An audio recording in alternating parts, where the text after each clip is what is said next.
فرعون کی حکومت کے دوران لوگوں پر ظلم کرنا عام بات تھی۔ فرعون نے اپنے محل میں اپنی بیٹیوں کے میک اپ کرنے کے لیے کچھ عورتیں رکھی ہوئی تھیں، جن میں ایک حضرت حزقیل کی بیوی تھی۔ حضرت حزقیل اس وقت تک حضرت موسیٰ علیہ السلام کی جانشینی اور عہدۂ نبوت پر نہیں تھے اور ایک عام مومن کی حیثیت سے زندگی گزار رہے تھے۔ حضرت حزقیل کی بیوی نے اللہ تعالیٰ پر اپنا ایمان پکا رکھا ہوا تھا۔ ایک دن وہ فرعون کی بیٹی کو میک اپ کر رہی تھی، اچانک ان کے ہاتھ سے کنگھی نیچے گر گئی تو حضرت حزقیل کی بیوی نے کہا بسم اللہ۔ فرعون کی بیٹی نے جیسے ہی سنا تو کہنے لگی اس کلمے سے تمہاری مراد میرا باپ تھا؟ اس پر حضرت حزقیل کی بیوی نے کہا نہیں، بلکہ اس سے میری مراد میرا، تمہارا اور تمہارے باپ کا پروردگار ہے۔ فرعون کی بیٹی نے کہا میں یہ بات اپنے باپ کو بتاؤں گی۔ جوجہ حزقیل نے کہا جاؤ بتا دو، مجھے کوئی ڈر نہیں۔ پھر فرعون کی بیٹی اپنے باپ کے پاس گئی اور سارا واقعہ سنا دیا۔ فرعون نے جب یہ بات سنی تو غصے میں آ گیا۔ اس نے اپنے درباریوں کو حکم دیا کہ اسے بلا کر لاؤ میرے پاس دربار میں۔ جب حضرت حزقیل اور اس کی بیٹیوں اور بیوی سے پوچھا تمہارا پروردگار کون ہے؟ اس پر حضرت حزقیل کی بیوی نے فرعون سے کہا میرا اور تمہارا رب خدا ہے۔ فرعون یہ سن کر غصے میں آ گیا اور اپنے سپاہیوں سے کہا کہ تانبے سے بنے ہوئے تندور کو گرم کرو تاکہ حضرت حزقیل اور اس کی بیوی اور بچوں کو اس تندور میں جلایا جا سکے۔ جیسے ہی تندور گرم ہوا تو جوجہ حزقیل نے کہا میری ایک ریکویسٹ ہے کہ میری اور میرے بچوں کی ہڈیاں اکٹھے کر کے ایک جگہ پر دفن کر دینا۔ فرعون نے جوجہ حزقیل کی یہ آخری ریکویسٹ کو مان لیا۔ فرعون نے سپاہیوں کو حکم دیا ایک ایک کر کے اس کے بچوں کو تندور میں ڈالتے جاؤ۔ سپاہیوں نے ایسا ہی کیا۔ فرعون سوچ رہا تھا شاید بچوں کو دیکھ کر جوجہ حزقیل میری خدائی کو مان لے گی، لیکن ایسا نہیں ہوا۔ جوجہ حزقیل کا اپنے اللہ پر ایمان ٹس سے مس نہیں ہوا۔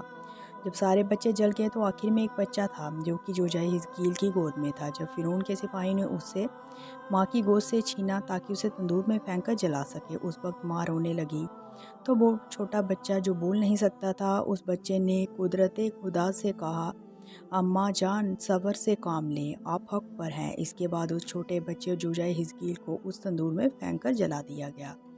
رسول خدا حضرت محمد مصطفیٰ صلی اللہ تعالیٰ علیہ وسلم نے اس فرمایا میں نے آسمان پر شب معراج کے سفر کے دوران انتہائی اچھی خوشبو محسوس کی تو میں نے جبرائیل علیہ السلام سے پوچھا یہ خوشبو کس کی ہے؟ تو جبرائیل علیہ السلام نے فرمایا یہ خوشبو اس شہید بیوی کی ہے جو فرعون کی بیٹیوں کا میک اپ کرتی تھی۔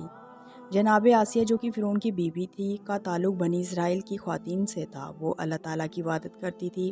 فرعون آسیہ کے پاس آیا اور اسے حضرت حزقیل اور اس کی جوجہ اور بچے کو شہید کرنے کی خبر سنائی تو آسیہ کہنے لگی افسوس ہے تم پر ہے فرعون، تم پر اللہ کا عذاب آئے گا، اس رب کی دیوانی ہو گئی ہو۔ اس پر حضرت عائشہ نے کہا میں دیوانی نہیں بلکہ اپنے رب پر ایمان لائی ہوں جو کہ میرا تمہارا ہم سب کا خدا ہے۔ فرعون نے جناب آسیہ کی والدہ کو بلا کر کہا تمہاری بیٹی دیوانی ہو گئی ہے، میں نے قسم کھائی ہے کہ اگر اس نے موسیٰ علیہ السلام کے خدا سے انکار نہیں کیا تو میں اسے بھی آگ میں جلا دوں گا۔ حضرت عائشہ کی والدہ نے آسیہ سے اکیلے میں بات کی کہ اپنی زندگی مت برباد کرو، اپنے شوہر کی خدائی مان کر اسے صلح کر لو، لیکن حضرت عائشہ نے اپنی ماں کی بات نہ مانتے ہوئے کہا کہ میں اللہ پر ایمان لے آئی ہوں اور بس اسی کی عبادت کروں گی۔ فرعون نے جب حضرت عائشہ کا فیصلہ سنا تو اس نے زمین میں 4 کیلیں دبا کر اس کے ساتھ حضرت عائشہ کو باندھ کر تیز دھوپ میں لٹا دیا اور اس کے سینے پر ایک بھاری پتھر رکھ دیا جس کی وجہ سے وہ مشکل سے سانس لے پا رہی تھی۔ حضرت موسیٰ علیہ السلام جب ان کے قریب سے گزرے تو انہوں نے اپنی انگلیاں ہلا کر جناب موسیٰ علیہ السلام سے مدد طلب کی۔ حضرت موسیٰ علیہ السلام نے ان کے لیے دعا کی، اس دعا کی برکت سے ان کا درد ختم ہو گیا۔ پھر حضرت عائشہ نے اللہ تعالیٰ سے دعا کی اے اللہ میرے لیے جنت میں ایک گھر بنا دو اور مجھے اس فرعون سے نجات دلا۔ اللہ نے حضرت عائشہ کی دعا قبول کر لی اور غیب سے آواز آئی عائشہ اپنا سر اٹھا کر اوپر دیکھو۔ جیسے ہی عائشہ نے آسمان کی طرف دیکھا تو اللہ نے جنت میں حضرت علیہ السلام کے لیے جو گھر بنایا تھا وہ دکھا دیا۔ عائشہ یہ دیکھ کر مسکرائی۔ فرعون نے جب حضرت عائشہ کو مسکراتے دیکھا تو کہا کیسی دیوانی عورت ہے، اتنی مصیبت میں بھی مسکرا رہی ہے۔ پھر اس دلیر اور ہمت والی خاتون کو شہید کر دیا گیا۔